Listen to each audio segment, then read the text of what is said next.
జీవితాన్ని ఆయన చేతిలో, మీ జీవితాన్ని దేవుని చేతిలో పెట్టి చూడండి అంతే.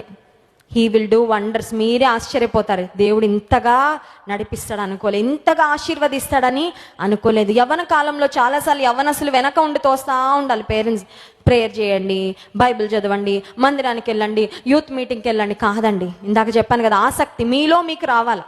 ఎవరో పుష్ చేస్తే రావడం కాదు. వెన్ యూ డిటర్మిన్, మీలో ఉంది, ఆ విల్ పవర్ ఉంది, మనకి ఇచ్చాడండి దేవుడు, ఆ విల్ పవర్ ఇచ్చాడు.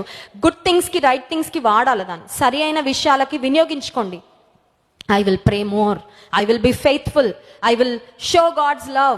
I will be patient. ఓర్పు కలిగి ఉంటా, సహనం కలిగి ఉంటాను, నిరీక్షణతో బ్రతుకుతానని.